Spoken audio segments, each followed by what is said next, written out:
Allahumma salli ala Muhammad wa ala ali Muhammad. Allahumma salli ala Muhammad wa ala ali Muhammad.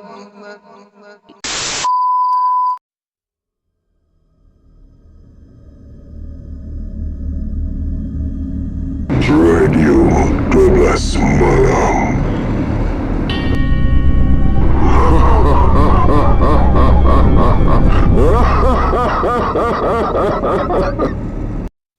Assalamualaikum warahmatullahi wabarakatuh. Salam sejahtera. Diucapkan terima kasih hadir lagi ke Radio 12 Malam. Kawan-kawan Radio 12 Malam, minta maaf kalau saya tersidai lama sangat. Rasanya sebab ini semuanya bahana rendang basi lah kot. Sakit perut. Apa pun saya ucapkan selamat raya, maaf saya dan batin. Jadi sebelum kita teruskan dengan kisah untuk kali ini pun tentang segmen himpunan kisah mistik. Sebelum saya teruskan, sekali lagi saya menjemput kawan-kawan untuk bertemu saya di dalam channel Nota Khalifah. Support saya di sana juga ya. Dekat sana pun orang kata saya bacakan kisah-kisah yang bermanfaat, insya-Allah. Baik, kita teruskan dengan kisah yang seterusnya. Pukul 8.55 pagi, pertengahan 2007, semua lampu dipadamkan. Kini bilik persatuan kadet polis yang telah diubah menjadi rumah hantu itu menjadi gelap gulita.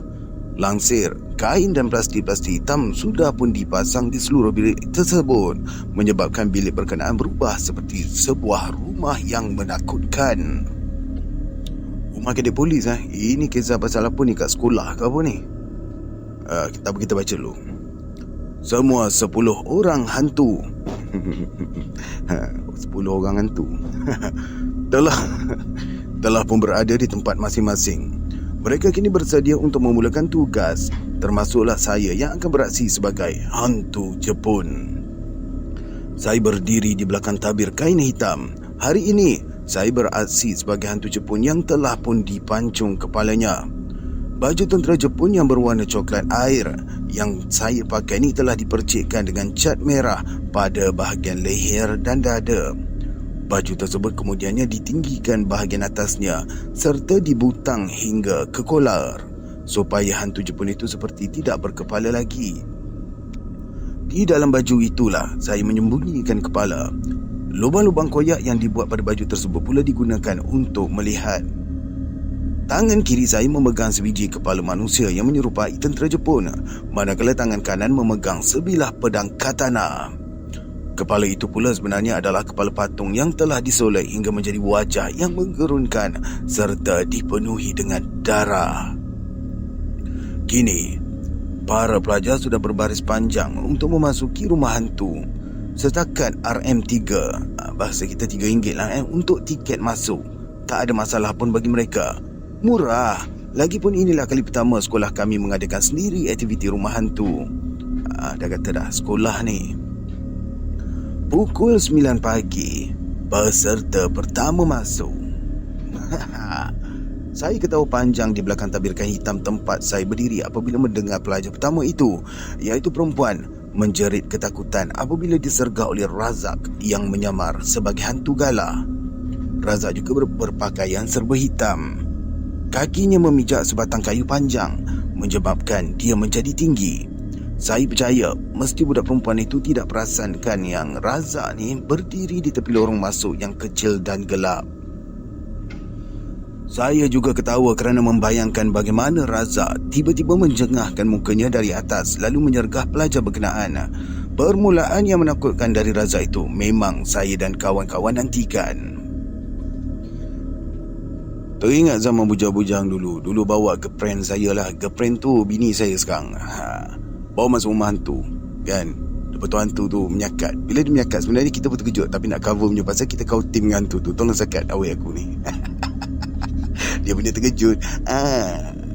Tak sangka kan jadi jodoh kan. Alhamdulillah. Baik, kita teruskan. Selepas itu, seorang demi seorang pelajar yang masuk menjerit ketakutan akibat disergap oleh Razak. Saya jadi sakit perut menahan ketawa apabila ada antara pelajar-pelajar perempuan yang disergau oleh Razak itu mengenalinya. Mereka memarahinya dan kemudian menggoyang-goyang kaki Razak menyebabkan dia hampir terjatuh. Padan muka kau, Razak. Saya ketawa di dalam hati. Setelah melepasi Razak, para pelajar terkejut pula melihat Muhaini yang tiba-tiba keluar dari timbunan daun-daun kering yang dibentuk seperti kubur. Suara hilayan pontianak, tangisan bayi, hembusan angin seperti ribut, bunyi kuku tajam mencakar dinding juga bau kemenyan membuatkan suasana di dalam bilik hantu itu begitu menakutkan. Pelajar demi pelajar masuk dan melalui lorong-lorong kecil yang dipenuhi oleh pelbagai jenis hantu. Sebaik terdengar tapak kaki pelajar pertama menghampiri tempat saya menanti, saya keluar dari tempat persembunyian, lantas mengulurkan kepala patung tentera Jepun itu kepada pelajar berkenaan.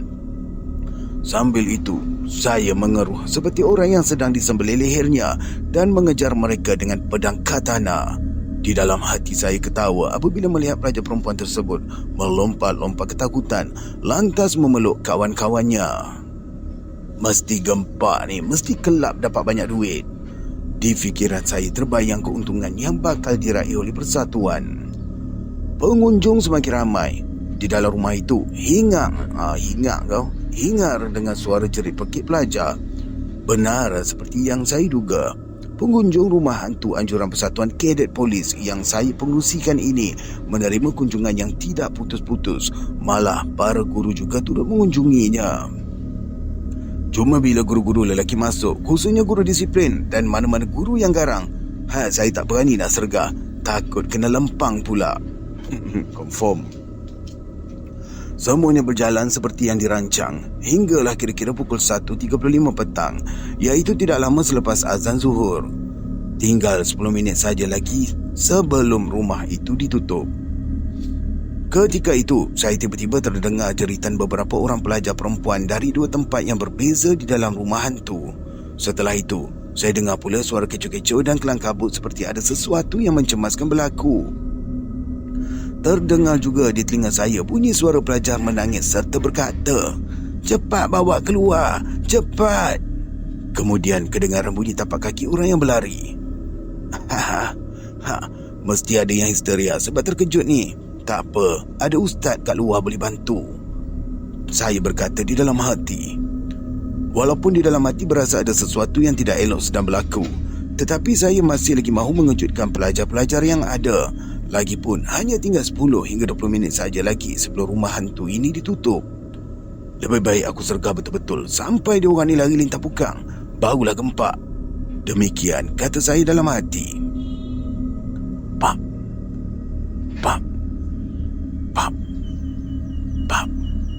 Saya dengar ada bunyi tapak kaki sedang bergegas melalui lorong menghampiri tempat saya bersembunyi. Bunyi itu semakin jelas dan hampir. Saya dah tak sabar lagi hendak menyergah. Siap engkau, siap engkau. Pap, pap, pap. Ia semakin hampir dan hampir. Dan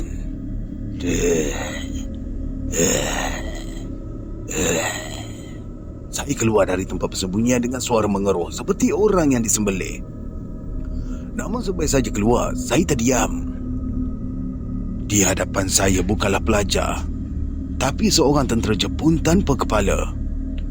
Di bahagian leher bajunya penuh dengan darah yang berbau hamis. Saya terkedu. Kaki tidak dapat bergerak. Saya tak mampu bersuara, apatah lagi menjerit.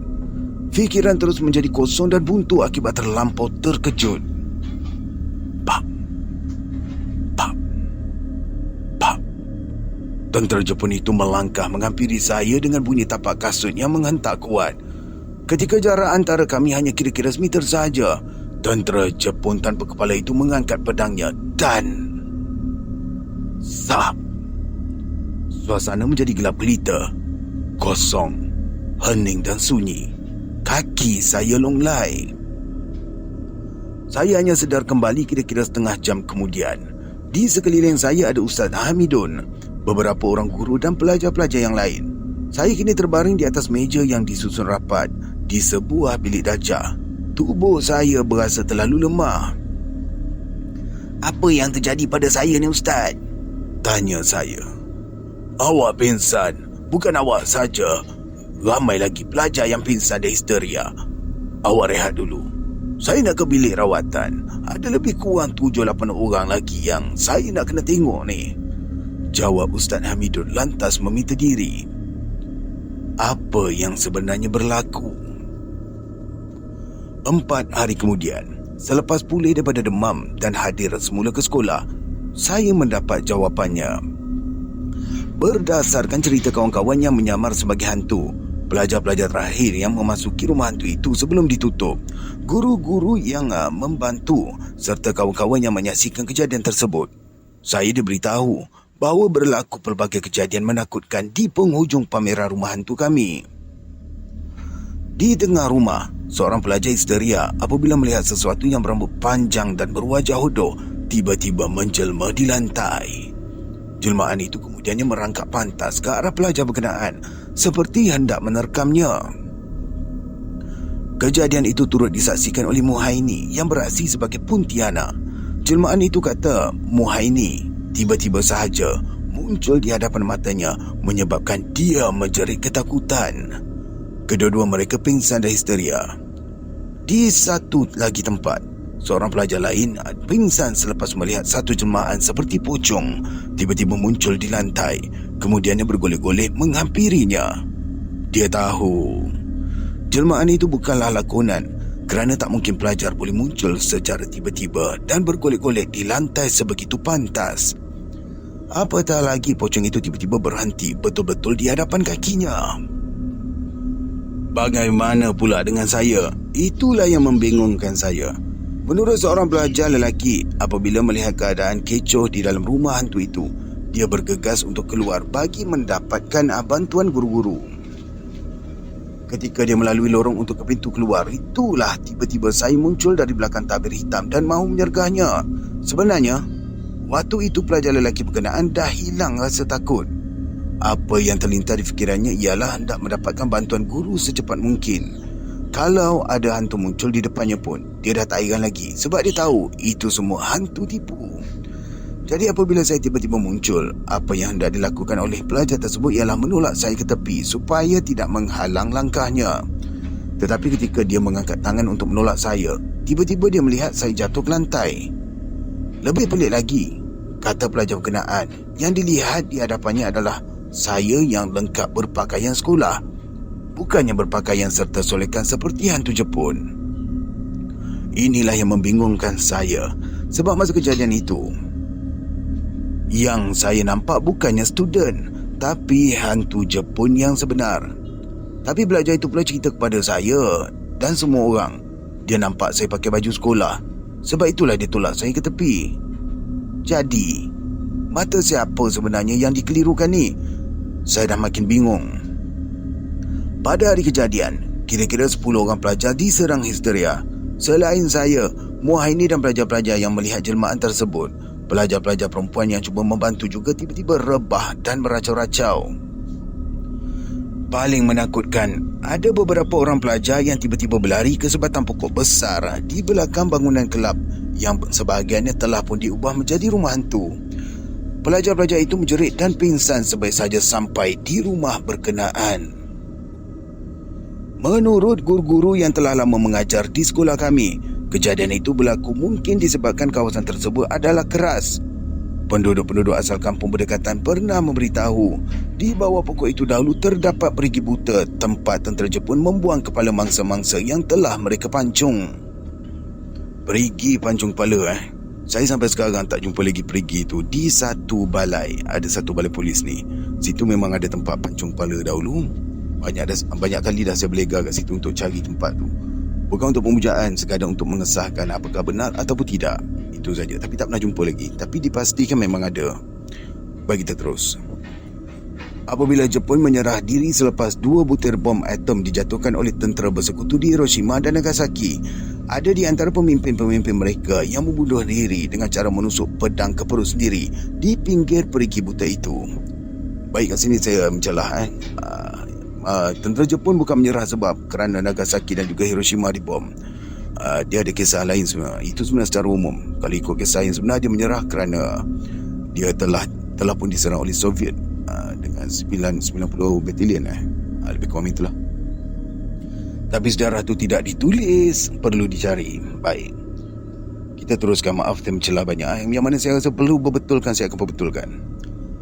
Sebelum pulang ke tanah air, tentera-tentera Jepun mengambus perigi buta berkenaan. Patutlah aku cari, tak jumpa. Perkara itu hanya disedari ketika kerja-kerja mengorek tanah bagi pembinaan sekolah tersebut sedang giat dilakukan. Pokok besar itu pula tidak dapat ditumbangkan kerana setiap kali hendak melakukannya, pelbagai perkara aneh yang akan terjadi. Di antaranya jentolak tiba-tiba tidak dapat dihidupkan atau enjinnya mati tanpa sebab. Ada juga pemandunya yang tiba-tiba ditampar atau ditarik hingga jatuh dari jentolak berkenaan. Sedangkan ketika itu tidak ada sesiapa pun di sisi mereka. Dalam masa yang sama, ada pekerja yang tinggal di pondok yang dibina di atas tapak pembinaan sekolah berkenaan melihat beberapa orang tentera Jepun berdiri di sekitar perigi buta serta pokok besar tersebut. Itulah yang menyebabkan hingga akhir pembinaan sekolah kami, pokok besar itu tidak dapat ditumbangkan. Sepanjang sejarah sekolah menengah kami juga, banyak kejadian yang menakutkan berlaku di situ. Pelajar-pelajar asrama terutamanya sering diganggu dengan bunyi tentera berkawat. Ada juga yang melihat askar Jepun tanpa kepala mundar-mandir di sekeliling sekolah, juga pocong dan puntianak. Jelmaan itu bagaimanapun semakin berkurangan selepas bomoh dan ustaz menghalau hantu dan syaitan itu. Dianggarkan sudah lebih 10 tahun gangguan itu berhenti. Sampailah hari saya dan ahli-ahli Persatuan Kadet Polis menghancurkan rumah hantu berkenaan. Mungkin apa yang awak buat itu macam memanggil benda-benda itu semula, kata Ustaz Hamidun kepada saya yang datang untuk mendapatkan gambaran sebenar kejadian tersebut. Ini sebuah kisah benar, tetapi anda jangan tanya di sekolah mana kejadian ini berlaku. Yang saya boleh katakan hanyalah sekolah menengah tempat saya belajar itu terletak di selatan tanah air. Kini saya sudah bekerja dan menetap di Johor Bahru. Sama ada masih lagi berlaku kejadian sebegitu di sekolah berkenaan, saya tidak pula pasti. Sekarang, banyak sekolah mengadakan rumah hantu pada hari usahawan yang mereka jalankan. Nasihat saya, berhati-hatilah dan jangan buat sesuatu yang boleh menjemput benda itu datang.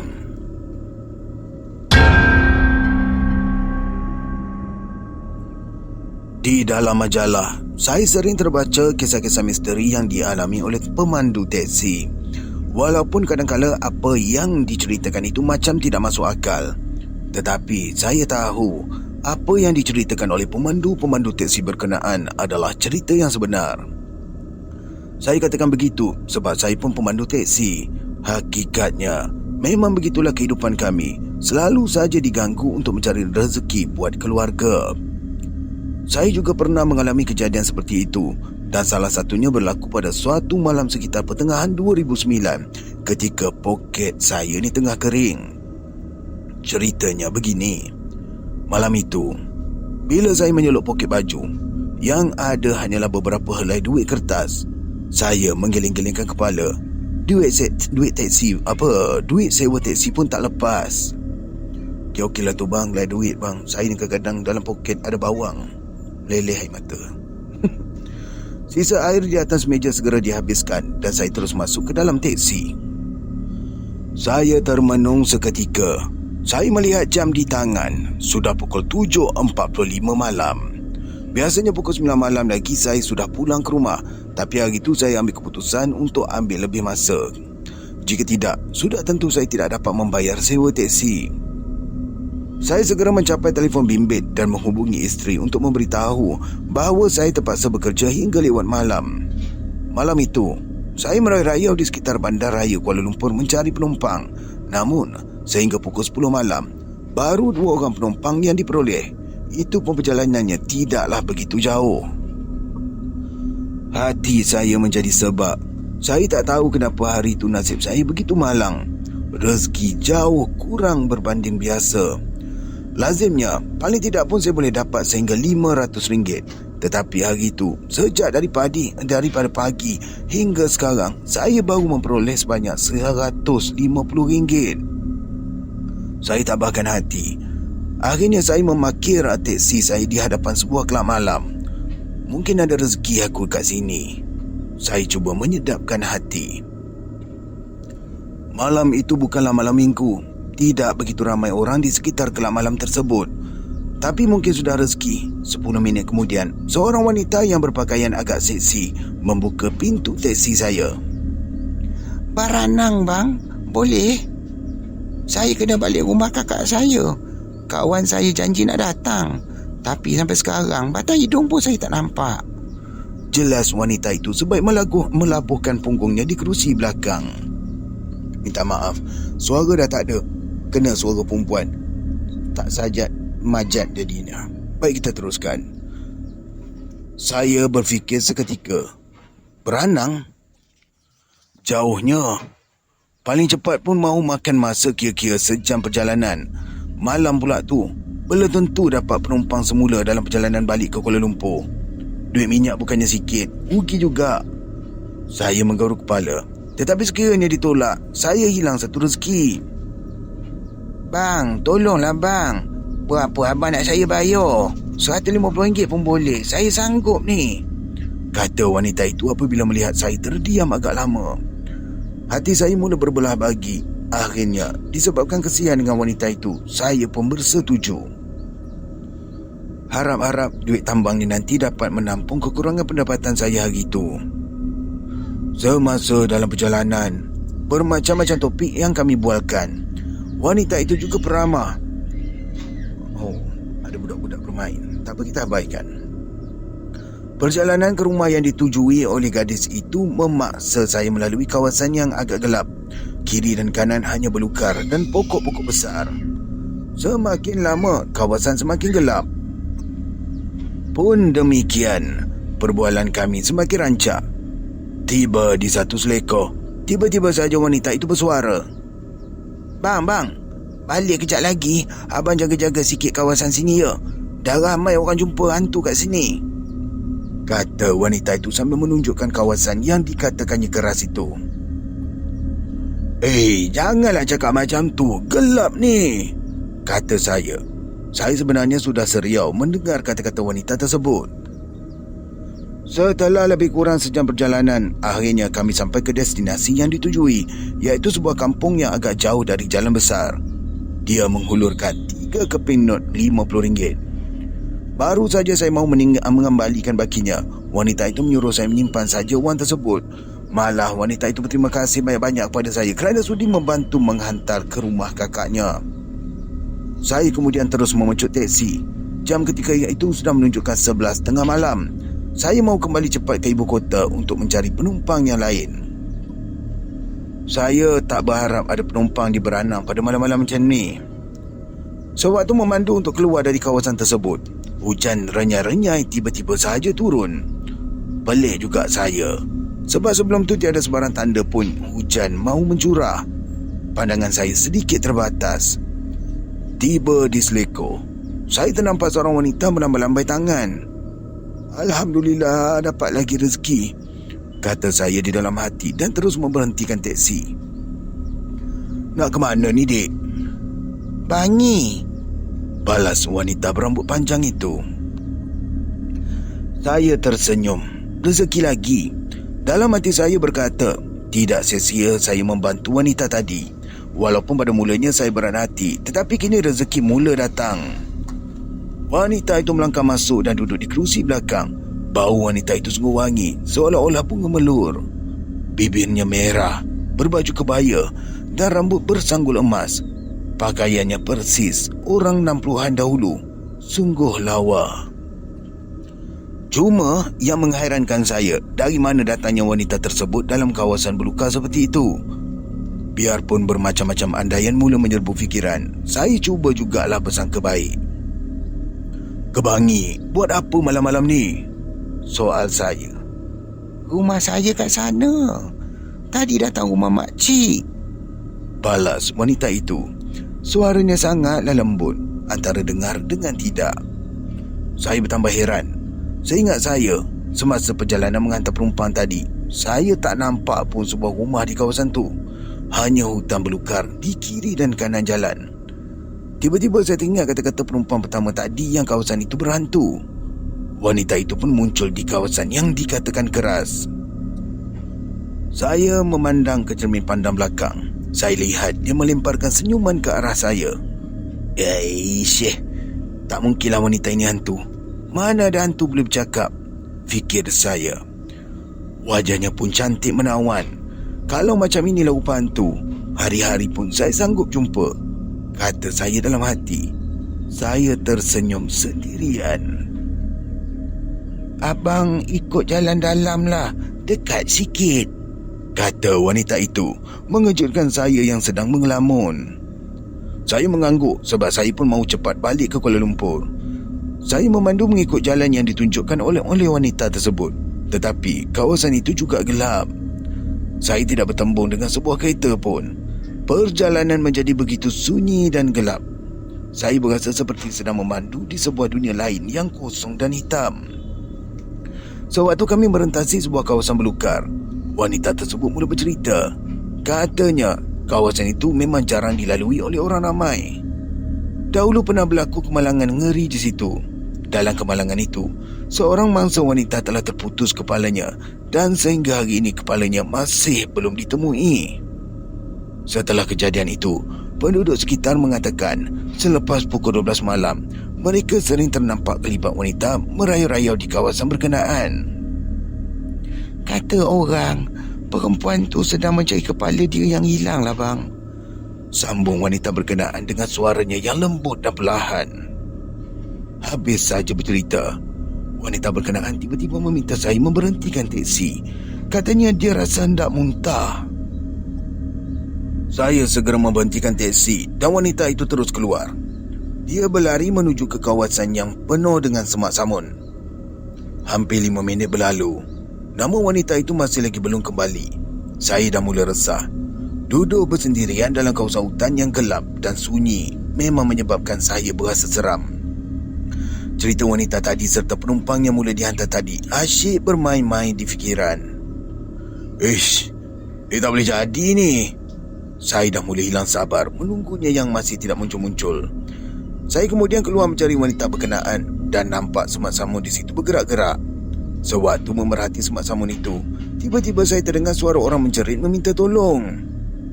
Alah, apa pula yang terjadi kat perempuan ni? Saya pun berlari ke arah semak tu.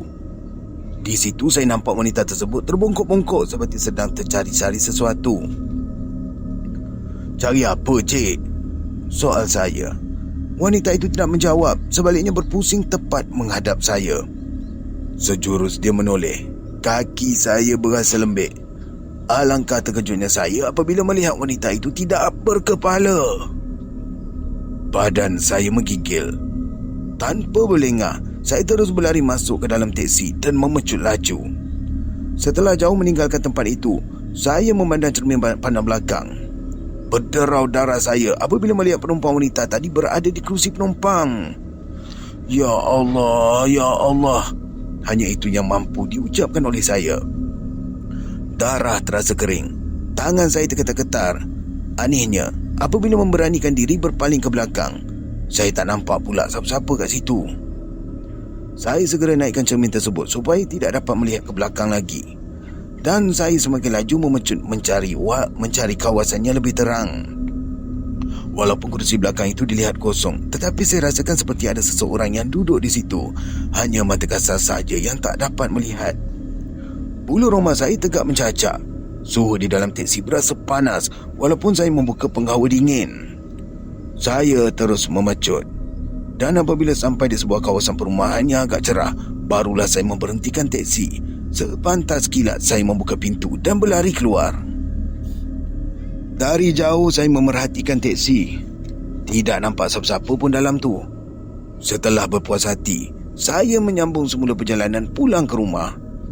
Malam itu perjalanan ke rumah saya digombak berasa begitu jauh sekali. Lutut saya dah lemah. Dada masih lagi berdebar-debar. Kejadian itu menyebabkan saya demam selama 4-5 hari. Bermakna 4 ke 5 hari itulah saya tidak dapat bekerja. Sejak malam itu, saya tidak lagi membawa teksi. Kejadian tersebut benar-benar menakutkan saya. Cerita yang saya lalui itu kemudian sampai ke telinga kawan-kawan. Masing-masing mula berwaspada apabila mengambil penumpang pada tengah malam, terutama yang meminta supaya dihantar ke Beranang.